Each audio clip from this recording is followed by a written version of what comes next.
आपका स्वागत है।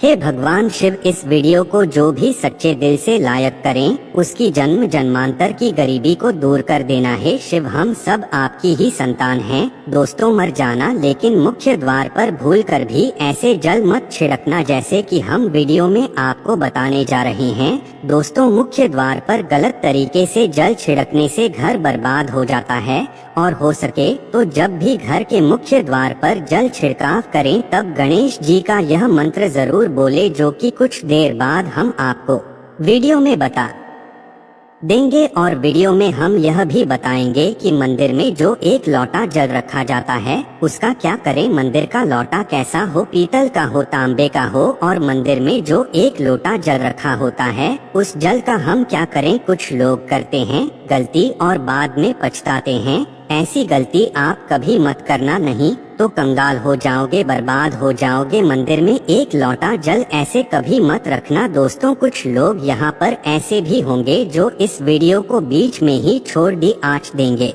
अगर इस वीडियो को आपको छोड़ देना ही है तो अभी छोड़ दी आँच देना, परंतु गणेश जी भगवान का अपमान मत करना। वीडियो को अधूरा छोड़ डगर, इसलिए आपको घर के मुख्य द्वार पर जल कैसे छिड़कना है इस कार्यविधि को पूरा ही देखे। आधा अधूरा देखने से समझ लेना आप भगवान का अपमान कर रहे हैं। दोस्तों, बहुत समय से आप लोगों के प्रश्न आ रहे हैं कि मुख्य द्वार पर जल छिड़कने का सही समय क्या होता है और सही विधि क्या होती है, किस समय हमें जल छिड़कना चाहिए और क्या मुख्य द्वार पर जल छिड़कने के लिए स्नान करना आवश्यक है या बिना स्नान किए भी मुख्य द्वार पर जल का छिड़काव किया जा सकता है। डू लगाने से पहले या फिर डू लगाने के बाद जल छिड़कना चाहिए। और एक और प्रश्न आया है कि क्या पीरियड्स में हम अपने घर के मुख्य द्वार पर जल का छिड़काव कर सकते हैं या मुख्य द्वार पर दीप दान कर सकते हैं। और जल से ही जुड़ा हुआ एक और प्रश्न है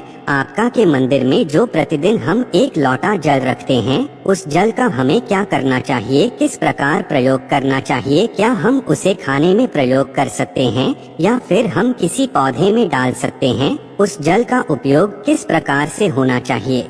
और कुछ लोगों का कहना यह है कि जब हम मुख्य द्वार पर जल छिड़कते हैं तो घर के अंदर की तरफ से जल छिड़क या घर के बाहर की तरफ से जल का छिड़काव करें। इसके बारे में कई लोग शंका में हैं। आज यह शंका भी दूर हो जाएगी। और मुख्य द्वार पर जल छिड़कने से संबंधित आपका अगला प्रश्न है कि कई ऐसे लोग हैं जो कि फ्लैट में रहते हैं, कुछ ऐसे लोग हैं जो कि किराए के मकान में रहते हैं, एक ही कमरे में रहते हैं, तो उन्हें अपने घर पर मुख्य द्वार पर दीप दान किस प्रकार से करना चाहिए, जल कहाँ छिड़कना चाहिए। मतलब वह इस जगह को मुख्य द्वार मानकर वहां पर मुख्य द्वार से जुड़े हुए उपाय करें। तो आज की वीडियो पूरी तरह से आपके प्रश्नों पर ही आधारित है। मुख्य द्वार पर जल छिड़कने का सही समय क्या होता है और सही विधि क्या होती है। तो देखिए, अगर आप मुख्य द्वार पर जल छिड़क हैं तो आपको ध्यान रखना है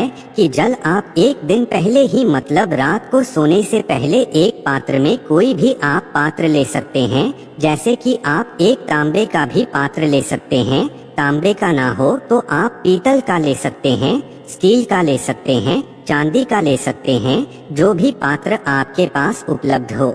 एक लोटे में थोड़ा सा गंगा जल डाल दीजिए और उसके ऊपर शुद्ध जल भर दीजिए। और हाँ, गंगा जल ना हो तो भी परेशान होने की आवश्यकता नहीं है। सिर्फ शुद्ध जल से भी आप पात्र को भर सकते हैं और उस जल से भरे पात्र को अपने घर की रसोई में रख दीजिए। अब जैसे कि आप अगले दिन सुबह उठकर इस जल का छिड़काव अपने घर के मुख्य द्वार पर करेंगे। अब बहुत से भक्तों के प्रश्न आए हैं कि क्या हम स्नान से पहले यह जल छिड़क सकते हैं या फिर स्नान करना आवश्यक है। देखिए, मुख्य द्वार पर जो सुबह सवेरे सबसे पहले जल छिड़का जाता है, जैसे कि जो रसोई में रखा हुआ जल होता है, यह एक तरीके से उपाय के तौर पर किया जाता है।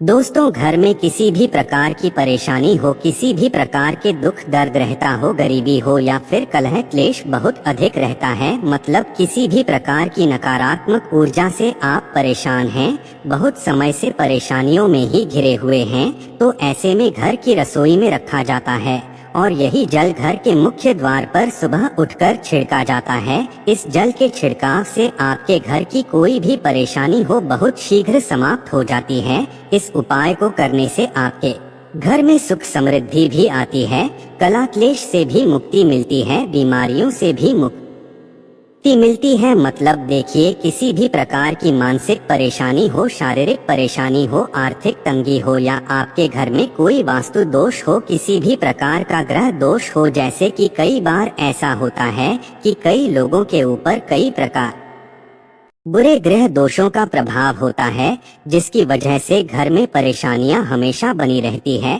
तो ग्रह दोषों के प्रभाव से भी आपको मुक्ति मिलती है, वास्तु दोष और पितृ दोष भी समाप्त होता है। इसके साथ ही जैसे कि बहुत से लोगों के प्रश्न होते हैं कि उनके ऊपर किसी ने कुछ कर करा दिया है, उनके परिवार में किसी भी प्रकार की पहले कोई परेशानी नहीं थी, लेकिन अभी कुछ समय से परेशानियां लगातार आती ही जा रही हैं और कोई रास्ता नहीं मिल रहा है परेशानी से निकालने का। तो किसी के भी किए कराए तंत्र मंत्र का प्रभाव हो, किसी की बुरी नजर का प्रभाव हो, तो भी आपके इस उपाय से मतलब इस एक लोटा जल से आपकी परेशानी स्वतः ही कुछ दिनों में समाप्त हो जाती है। तो यह घर की सभी परेशानियों से मुक्ति पाने का रामबाण और सबसे सरल, सबसे आसान उपाय होता है, जो हमारे शास्त्रों में वर्णित है। तो आप अपने घर की रसोई में एक लोटा जल रखें रात में भरकर, और प्रातः काल जल्दी उठकर उसी जल से अपने घर के मुख्य द्वार पर छिड़काव कीजिए। अब जैसे कि बहुत से लोगों के प्रश्न आते हैं कि यह जल हमें किस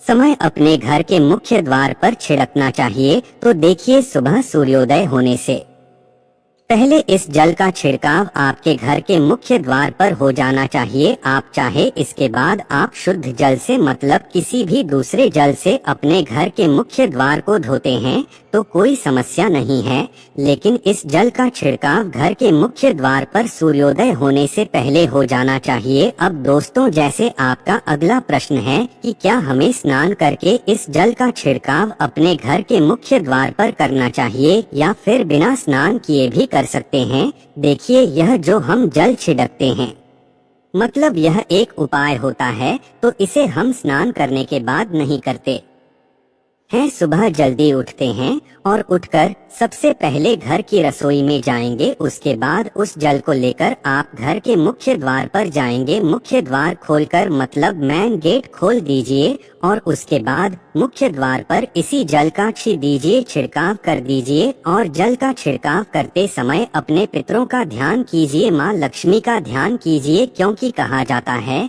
कि सुबह सुबह माँ लक्ष्मी प्रत्येक द्वार पर आती है, सबके द्वार पर आती है। जिनके भी द्वार खुले होते हैं, जिनके घर में जल का छिड़काव मुख्य द्वार पर हुआ रहता है, उसके घर में प्रवेश कर जाती हैं, तो महालक्ष्मी का अपने मन में ध्यान कीजिए और एक तरह से प्रार्थना कीजिए, हे माँ लक्ष्मी, आप मेरे घर में प्रवेश करें, मैं आपका स्वागत करने के लिए तैयार हूँ। और इसके बाद अपने पितरों का ध्यान कीजिए, क्योंकि हमारे घर की दहलीज होती है, वहीं पर पितरों का वास माना जाता है। तो जब आप दहलीज पर जल के छींटे देते हैं तो आपके पितृ बहुत प्रसन्न हो जाते हैं और उनका आशीर्वाद भी आपको प्राप्त होता है। तो सुबह जो आप जल छिड़ के इसके लिए स्नान करने की आवश्यकता नहीं है, बिना स्नान किए भी कर सकते हैं। दोस्तों, वीडियो में आगे बढ़ने से पहले आपसे छोटा सा निवेदन है कि कमेंट बॉक्स में जय माँ लक्ष्मी अवश्य लिखें। महालक्ष्मी जी, जो भी भक्त इस वीडियो को देख रहा है उसके घर में सुख समृद्धि आए, उसके घर में कोई भी परेशानी नहीं आए और पूरा परिवार सुख शांति से अपना जीवन या करें। दोस्तों, अगर तुम में से कोई महालक्ष्मी जी को मानता है तो अगर सच में ही भक्त हैं, आप इस वीडियो को लाइक कर कमेंट बॉक्स में एक बार जय महालक्ष्मी लिख देना और उसके मन में जो भी मनोकामना है वह पूरी कर देना। अब दोस्तों, आपका अगला प्रश्न है कि क्या झाड़ू लगाने के बाद हमें जल का छिड़काव करना चाहिए या फिर झाड़ू लगाने से पहले भी जल का छिड़काव कर सकते हैं। तो देखिए, जैसे मैंने आपको पहले ही बताया था कि उठने के बाद सबसे पहला कार्य जो आपको करना है वह जल का छिड़काव ही करना है। उसके बाद आप झाड़ू लगा सकते हैं, लेकिन एक चीज का ध्यान रखिए, जब हम सोकर उठते हैं तो सबसे पहले बिस्तर पर बैठे हुए ही अपने दोनों हथेलियों को जोड़कर और दोनों हथेलियों को सामने से जोड़कर पूरी हथेली को देखा जाता है। उसमें माँ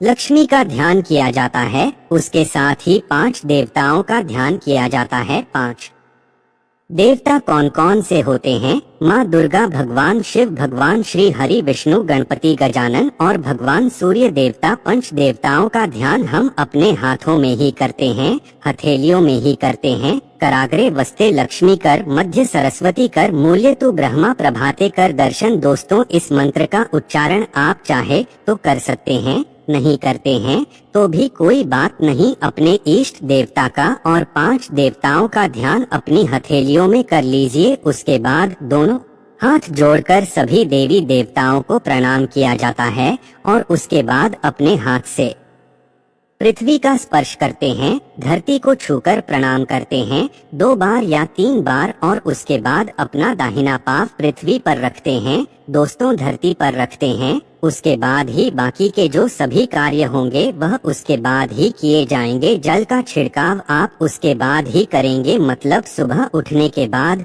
सबसे पहले हथेलियों के दर्शन, फिर धरती को प्रणाम कीजिए, फिर धरती पर पैर रखें और उसके बाद रसोई में जाकर आपको जल लेना है और घर का मुख्य द्वार खोलकर मुख्य द्वार पर जल का छिड़काव करना है, माँ लक्ष्मी का और अपने पितरों का ध्यान करना है। उसके बाद आप अपने घर में आ जाएंगे और उसके बाद जो भी आपकी रूटीन वर्क होते हैं, मतलब डू लगाएंगे या फिर आप स्नान करेंगे, यह सभी कार्य उसके किए जाएंगे। और अब जैसे कि कई लोगों के प्रश्न आते हैं कि जब हम जल का छिड़काव करते हैं क्या उसी समय हम घर के मुख्य द्वार पर जा डू लगाकर और पानी डालकर क्या हम मुख्य द्वार की अच्छे से सफाई कर सकते हैं? जी हाँ, बिल्कुल कर सकते हैं। पहले आप जो रसोई में रखा हुआ जल है उस जल का छिड़काव कर दीजिए। उसके बाद और भी पानी डालकर, मतलब अगर आपके पास जल और उपलब्ध है तो और जल लेकर और घर के मुख्य द्वार की अच्छी तरह से झाड़ू से या कैसे भी सफाई कर सकते हैं। और कई लोगों के प्रश्न आए हैं कि हम किसी फ्लैट में रहते हैं या फिर किसी ऐसे कमरे में रहते हैं, किराए के कमरे में, कि हमारे पास एक ही कमरा है, तो हम जल का छिड़काव या फिर दीप दान कहाँ पर करें, किसे हम अपना मुख्य द्वार माने? देखिए, जो आपका अपना कमरा है या फिर जो फ्लैट है आपका, जहाँ पर आपका नेम प्लेट लगा हुआ है, आप उसी स्थान पर दीप दान करेंगे और उसी स्थान पर आपको जल का छिड़काव करना है। मतलब जहाँ पर अगर एक ही कमरे का मकान है तो आपके कमरे का दरवाजा है, वहीं पर आपको थोड़ा सा जल छिड़कना है और वहीं पर आप दीप दान भी करेंगे। जो कि मुख्य द्वार से जुड़े हुए उपाय होते हैं वो आप अपने घर के, मतलब जो अपना कमरा है उसके बिल्कुल दरवाजे के पास ही करेंगे। और आपका अगला प्रश्न है कि क्या पीरियड में हम अपने घर के मुख्य द्वार पर जल का छिड़काव कर सकते हैं, दीप दान कर सकते हैं? देखिए, जल का छिड़काव करने के लिए पीरियड हो या ना हो उससे कोई फर्क नहीं पड़ता, जल का छिड़काव कर सकते हैं। रही बात दीप दान की, तो दीप दान देखिए कार्मिक पूजा में आ जाता है और कार्मिक पूजा हम बिना शुद्ध हुए नहीं कर सकते हैं, मतलब पीरियड समाप्त होने के बाद ही आप कर सकते हैं। दोस्तों, बाकी जल का छिड़काव आप कभी भी कर सकते हैं, पीरियड्स में भी कर सकते हैं, कोई समस्या नहीं है।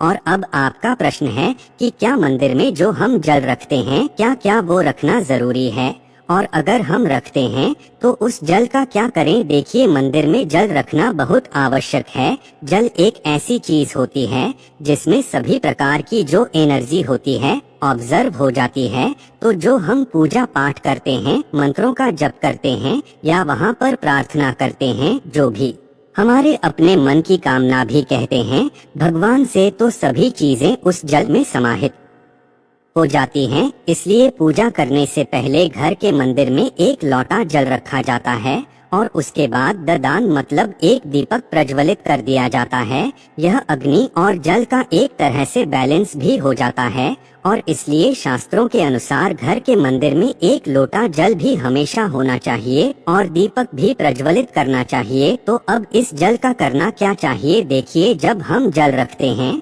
सुबह की पूजा में रखते हैं, मतलब सुबह जो हम पूजा करते हैं प्रातः काली पूजा, उस समय जल रखा जाता है और वह जल हम अगले दिन उठते हैं, मतलब जब आप अगले दिन पूजा करने जाते हैं दोस्त, तो स्नान इत्यादि करने के बाद तो आप उस जल को उठाते हैं। सबसे पहले तो उस जल का प्रयोग सुन लीजिए, आप अपने घर के सारे कमरों में, मतलब पूरे घर में उस जल का छिड़काव करते हैं। तो इससे आपके घर का शुद्धिकरण हो जाता है, क्योंकि वह बहुत ही पॉजिटिव एनर्जी से भरा हुआ जल होता है। इससे कई बीमारी स्वतः ही दूर हो जाती है। उस जल का छिड़काव करने से किसी भी प्रकार की नकारात्मक ऊर्जा का प्रवेश आपके घर में नहीं होता। किसी भी प्रकार की परेशानी आपके घर में हो, अगर आप नियमित तौर पर उस जल का छिड़काव करें अपने घर में, तो निश्चित ही आप परेशानियों से मुक्ति पा जाते हैं। किसी के कर तंत्र मंत्र के प्रभाव से मुक्ति पा जाते हैं। दूसरा, इसका उपाय आप कर सकते हैं, जैसे कि घर में कोई बीमार है तो आप इस जल को उस व्यक्ति को पीने के लिए दे सकते हैं। और यह जल इतना पावरफुल होता है कि इस जल को पीने से बड़ी बीमारियों से, मतलब लंबी बीमारियों से भी धीरे धीरे राहत मिलने लग जाती है। कई बार होता है ना कि आप लोगों के प्रश्न आते हैं कि दवाई तो हम कर रहे हैं, लेकिन दवाई हमें लगता ही नहीं है, दवाई का कोई प्रभाव ही देखने को नहीं मिलता। तो ऐसे में अगर दवाई के साथ साथ उस जल को पीने के लिए रोगी को दिया जाए, यानी मेडिसिन इसी पानी से अगर खाई जाए, तो बहुत अच्छी दवाइयाँ काम करने लग जाती है।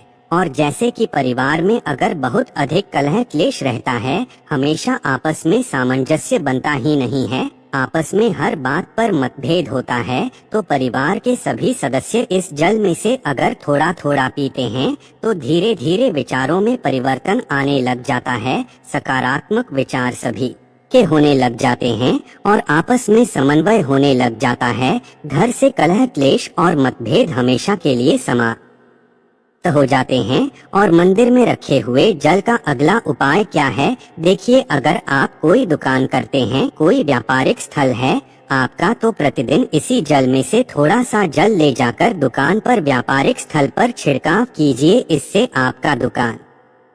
आपका काम बहुत अच्छा चलता है, मतलब किसी भी प्रकार की परेशानी आपके व्यापारिक स्थल पर नहीं आती है, क्योंकि जैसा मैंने आपको बताया, यह जो जल होता है बहुत पावरफुल होता है, बहुत पॉजिटिव होता है। अब मंदिर में रखा एक लोटा जल पावरफुल और पॉजिटिव से भरा क्यों होता है, क्यों इसमें सकारात्मक ऊर्जा का भंडार होता है, आइए जानते हैं। देखिए, जल जो होता है अमृत हुआ, मीठे मीठे फल हुए, भोजन हुआ, अनाज हुआ, उससे भी बढ़कर माना जाता है। देवी देवता आपके दिए हुए इसी जल को ग्रहण करते हैं। मंदिर में एक लोटा जल रखना उतना ही जरूरी है जितना आप सुबह दोपहर शाम का भोजन करते हैं। जब हम भगवान की पूजा करते हैं और तांबे के पात्र में या पीतल के पात्र में एक लोटा जल जरूर रखते हैं। जल जो होता है सागर रूपी होता है और यही सागर आपकी नैया पार लगता है। मंदिर में एक लोटा जल रखने का कारण एक और यह होता है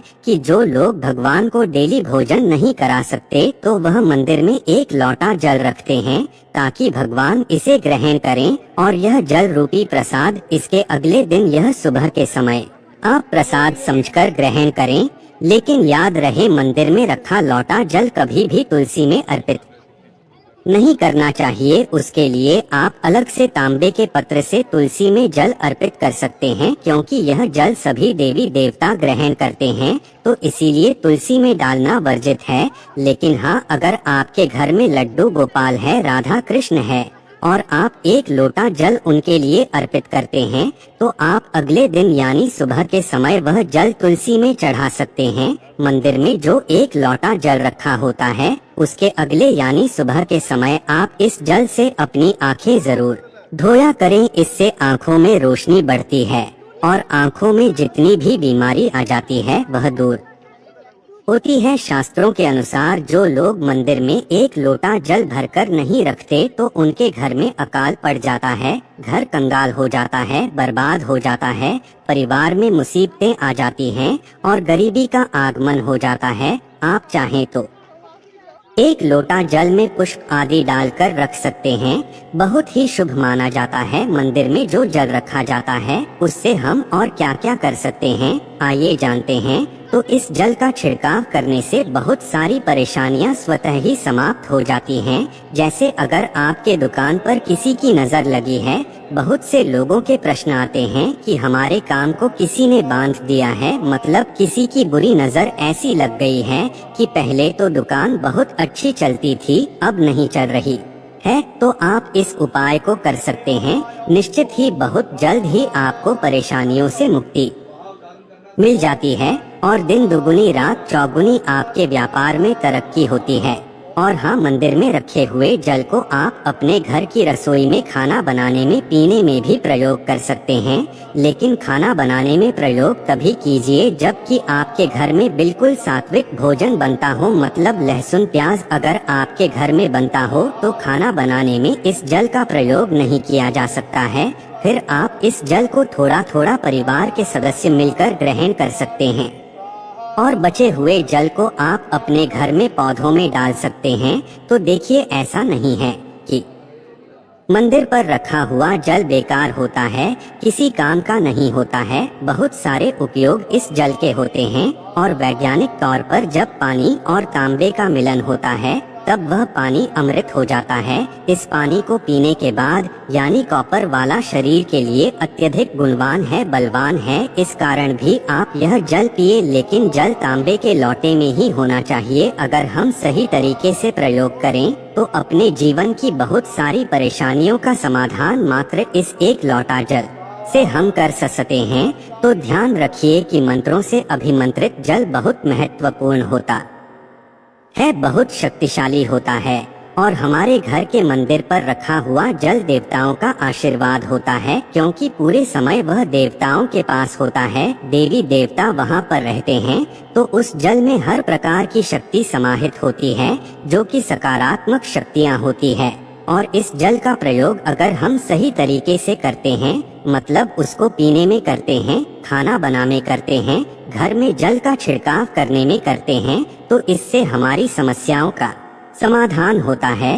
और अगर कोई भी कार्य नियमित तौर पर मतलब प्रतिदिन किया जाता है तो उसका हमें लाभ प्राप्त होता है। कभी कभी करेंगे तो निश्चित ही आपको उतना लाभ दिखाई नहीं देगा, लेकिन अगर आप नियम बना लेंगे कि हर रोज उसी जल से घर में छिड़काव करना है, घर में प्रत्येक व्यक्ति को थोड़ा थोड़ा पीने के लिए देना है, बचे हुए जल को पौधों में डाल दीजिए, दुकान पर छिड़क दीजिए, अपने घर के व्यापारिक स्थल पर छिड़काव कीजिए, बच्चों की बुक्स शेष में, अपने घर की तिजोरी में, हर जगह इस जल का छिड़काव कीजिए और नियमित